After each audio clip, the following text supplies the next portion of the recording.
Welcome to our channel IBM academy.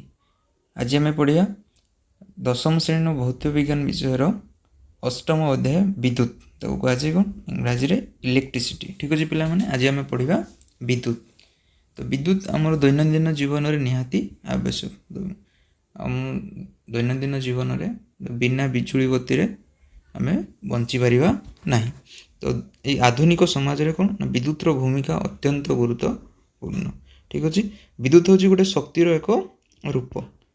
तो यह आम कौन ना सुविधार आम व्यवहार करी हुए कौन ना सुविधार आ सहजरे आम कौन ना नियंत्रण कर देखी दो पिला माने कौन खरा दिन मानक आम कौन फैन रेगुलेटर कम बेसी आम कौन मन इच्छा आम रेगुलेट कर। ठीक अच्छे तो केवल विद्युत शक्ति हूँ गोटे एपरी शक्ति जोटा को आम कौन आम मन मुताबक आम कौन ताकू नियंत्रण करि थाउ। तुम देखो तो आम घर मानक विद्यालय है डाक्तरखाना है कि जेकोसी कल कारखाना ये समस्त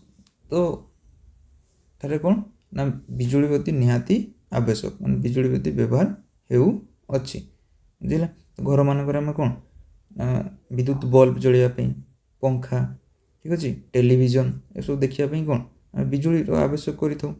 ठीक अच्छे तो ये बिजुली सहित कौन किपरि प्रभावित होउची। ठीक अच्छे पिला माने बिजुली सहित प्रभावित होगा द्वारा विद्युत प्रभावित होगा द्वारा किपरि ताप उत्पन्न हुए से विषय आम एठारे पढ़िबा। ठीक अच्छे तो प्रथम जानिबा कौन ना विद्युत स्रोत आउ परिपथ। ठीक अच्छे जेमिति आम शुणीचु कौन ना जल स्रोत शुणीचु वायु स्रोत शुणीचु सेमिति बिजुली मध्य गोटे स्रोत। आम वायु स्रोत केतेबेले कहू ना जेतेबेले गोटे वायु कौन गति करने आरंभ कै जो आम पवन बहुची बोली कहूँ से आम कहूँ कौन ना वायु स्रोत। ना जितेबाला जल प्रभावित हुए मैं उच्च स्थान को निम्न स्थान को आसे ताको आम कहूँ कौन ना जल स्रोत। से भाई विद्युत स्रोत कहले कौन ना गोटे धातव तार जेकोसी गोटे धातव तार बा परिवाही मध्य जितेबाला विद्युत चार्ज प्रभावित हुए ताको आम कहवा कौन ना विद्युत स्रोत। देखी तो टर्च टर्च रे केतेटा सेल थे तीन टा तो तीन टा सेल तो गोटे कौन तीन टा सेल गोटे सेल कौन दुईटा अग्र थे गोटे युक्तात्मक गोटे विजुक्तात्मक से युक्तात्मक अग्र विजुक्तात्मक अग्र जदि गोटे निर्दिष्ट संयुक्ति रे संजोग हो थांती जो आम टर्च स्विच को आम ऑन करूँ से कौन हुए ना विद्युत बल्ब टी जले माने टर्च लाइट टी जले। ठीक अच्छे तो कौन ना ये परिवाही मध्य जितेबाला से चार्ज रो कौन प्रभावित होउची ताको ही कहूँ आम कौन ना विद्युत स्रोत से प्रभावित होउची बोली आम ताको कहूँ।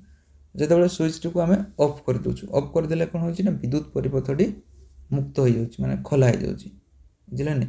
जितेबाला ऑन करूँ विद्युत परिपथटी कौन मुदित होउची जितेबाला मुदित हम से विद्युत परिपथ मध्य कौन ना विद्युत चार्ज प्रभावित हम जितेबाला टर्च स्विच टी आम ऑफ कर दूँ से कौन मुक्त बा खोला हो जाउची जाफल से परिपथ मध्य दी विद्युत चार्ज मन प्रभावित हो पार ना तेणुक टर्च लाइट टी जलू ना। ठीक अच्छे तेल विद्युत स्रोत को आम किपरि आम प्रकाश करि परिबा किपरि परिबा जदि गोटे निर्दिष्ट क्षेत्रफल मध्य एकक समय मध्य प्रभावित होता विद्युत चार्ज रो परिमाण को कौन कहुए ना विद्युत स्रोत कहुए। ना गोटे कौन धातव परिवाही रो एकक क्षेत्रफल रे कौन एकक समय प्रभावित होता विद्युत चार्ज से चार्ज रो परिमाण को माने एक समय केते विद्युत चार्ज प्रभावित हो पारछंती ताको ही कहा जाउची कोन ना विद्युत स्रोत। आ तुम कहि परिबो विद्युत स्रोत होउची कोन ना विद्युत चार्ज प्रभाव रो हार ता माने एकक समय रे प्रभावित होता विद्युत चार्ज रो परिमाण को कौन कहा जाए विद्युत स्रोत बोली कहा जाए। तो विद्युत चार्ज कहला माने कौन चार्ज किए ना एठी से धातव परिवाही मध्य कौन ना इलेक्ट्रॉन बुझिले हम जानछु कौन समस्त पदार्थ समस्त मौलिक पदार्थ कौन इलेक्ट्रॉन प्रोटॉन न्यूट्रॉन ये सब अवपरमाणु नहीं कि गठित। ठीक अच्छे तो इलेक्ट्रॉन जितेबाला से गोटे धातव परिवाही मध्य गति करे से ही कौन हुए से परिवाही मध्य कौन विद्युत स्रोत प्रभावित हुए। ठीक अच्छे तो ये चार्ज हूँ सब कौन ना विद्युतात्मक बुझलानी इलेक्ट्रॉन चार्ज होची कोन विद्युतात्मक ए चार्ज रो परिमाण केते 1.6 into 10 to the power minus 19 coulomb ठीक अछि। तो चार्ज रो परिमाण होची केते ना 1.6 into 10 to the power minus 19 coulomb. Short question पे इंपोर्टेंट और इलेक्ट्रॉन चार्ज रो परिमाण केते 1.6 into 10 to the power minus 19 coulomb मन रहइबा पिला माने ठीक अछि। ए कूलम कूलम होची कोन ए चार्ज रो गोटे एसआई एकक बुझले नै एकक माने कोन हमें कोथरे ताकू परिप्रकाश करू बा मापी थाउ। तो चार्ज को हमें मापी थाउ कोथरे ना कूलम बुझले। तो कूलम होची चार्ज रो गोटे कोन एसआई एकक बा अंतर्जातीय मानक ठीक अछि। तो ए कूलम को वैज्ञानिक नाम अनुसार दिया आइछि ना फरासी वैज्ञानिक चार्ल्स ऑगस्टिन डी कूलम को नाम अनुसार इलेक्ट्रॉन रो कोन चार्ज बा एकक को कूलम बोली दिया जाइछि ठीक अछि। जेतेबेले गोटे विद्युत परिपथ मध्य इलेक्ट्रॉन प्रवाहित हुए सेतेबेले ही कोन हुए ना से परिपथ मध्य विद्युत स्रोत प्रवाहित हुए ठीक अछि। इलेक्ट्रॉन जो दिगरे प्रवाहित हुए इलेक्ट्रॉन को पटे प्रवाहित हुए इलेक्ट्रॉन सर्वदा नेगेटिव माने विद्युतात्मक अग्ररु युक्तात्मक अग्र आड़ को प्रवाहित हुए। तो इलेक्ट्रॉन जो दिगरे प्रवाहित हुए तार ठीक विपरीत दिगरे कोन हुए ना विद्युत स्रोत प्रवाहित हुए।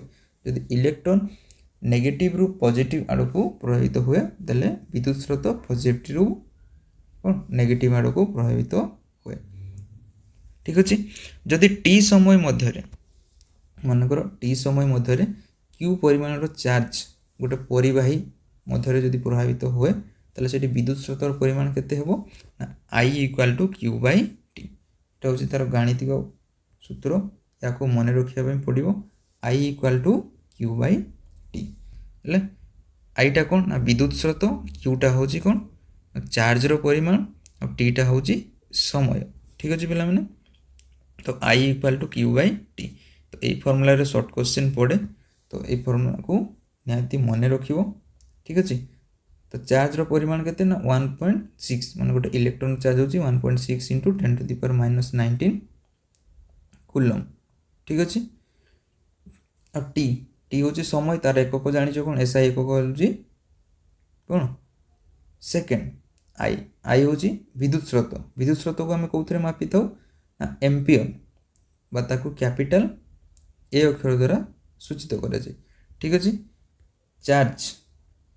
चार्ज से होछि कूलम ताकू कैपिटल सी अक्षर द्वारा सूचित करा जाय। विद्युत स्रोत से हला एम्पियर एकक रे ताकू मापी थाउ ताकू कैपिटल ए अक्षर द्वारा सूचित करा जाय।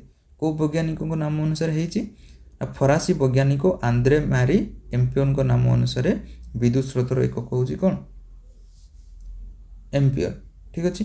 आ वैज्ञानिक चार्ल्स ऑगस्टिन डी कूलम को नाम अनुसार चार्ज रो एकक होछि कोन कूलम ताकू कैपिटल सी द्वारा सूचित करा जाय। तो I = Q / T A formula T को मन रखिया पय पडिबो। गोटे परिवाही मध्य रे 1.6 into 10 to the power minus 19 coulomb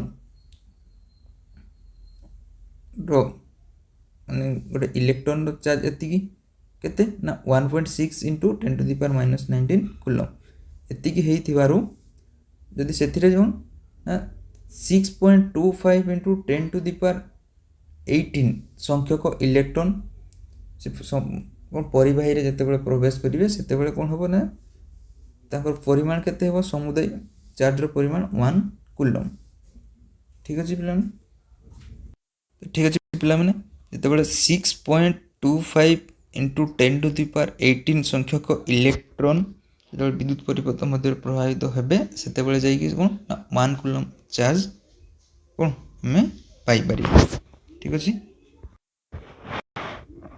तो देखिबा जदि Q = 1 कूलम हुए जदि चार्ज रो परिमाण 1 कूलम हुए और समय 1 सेकंड हुए ताहले I = कोन हो I = Q / T ठीक अछि। I = Q / T तो Q = हला 1 कूलम T टा हला 1 सेकंड त माने कोन पाइबा ना 1 एम्पियर पाइबा 1/1 को लेके ना 1 तो 1 टा कोन हो ना Q / T माने कोन विद्युत स्रोत I तो I रो एकक कोन ना एम्पियर 1 एम्पियर इक्वल टू हो कोन ना 1 कूलम / 1 सेकंड त माने कोन ना प्रति सेकेंड रे जदि गोटे प्रति सेकेंड रे माने प्रति 1 सेकेंड रे 1 कूलम चार्ज प्रवाहित होउथिले तले विद्युत स्रोतर परिमाण केते हेबो ना 1 एम्पियर हबो मन रहइबो तो गोटे विद्युत परिपथ रे 1 सेकेंड पई 1 कूलम चार्ज यदि प्रवाहित हुए तले से विद्युत परिपथ रे कोन ना 1 एम्पियर विद्युत स्रोत प्रवाहित हेबो ठीक अछि। स्वल्प परिमाण विद्युत स्रोत मापिबा पाई आमे कोन व्यवहार करिथौ ना मिली एम्पियर हैला माइक्रो एम्पियर एगुडा को आमे व्यवहार करिथौ। मिली एम्पियर कहले ताको लिखा जे स्मॉल m a मिली माने m हैला 1 milli ampere equal to 10 to the power minus 3 ampere मन रखियो शॉर्ट क्वेश्चन पे इंपोर्टेंट बारंबार पड़े 1 milli ampere equal to 10 to the power minus 3 ampere 1 micro ampere equal to 10 to the power minus 6 ampere ठीक अछि। Short question पे याको मन रखियो ठीक अछि। तो विद्युत स्रोतर ताको आमे कोथरे मापी दउ ना एमीटर साहाय्य ताको आमे मापी दउ ठीक अछि। तार एकक तो होची कोन एम्पियर ताको को उपकरण द्वारा ताको आमे मापी दउ ना एमीटर साहाय्य रे आमे ताको मापी दउ कोथरे ना एमीटर। एमीटर सर्वदा गोटे विद्युत परिपथ रे पंक्ति संयोग होई कि रहे धाड़ी बा पंक्ति संयोग होई कि रहे याको मन रखियो। विद्युत स्रोत मापिबा पे हम को उपकरण व्यवहार करू ना एमीटर और एमीटर सदा सर्वदा गोटे विद्युत परिपथ रे पंक्ति संयोग बा समांतर संयोग होई कि रहे। तो पंक्ति संयोग कोन समांतर संयोग कोन पूर्व आगो को हमें पढ़िबा ठीक अछि पिला माने। तो आज पई एतिकी ए वीडियो को हमें एटी समाप्त करिबा। यदि वीडियो टी भल लागिते त लाइक करिवे कमेंट करिया पे जमारो भूलिबेनी आम चैनल आईबीएम एकेडमी को निश्चित सब्सक्राइब करी नेबे ठीक अछि पिला माने। आज पे एतिकी थैंक यू बाय बाय।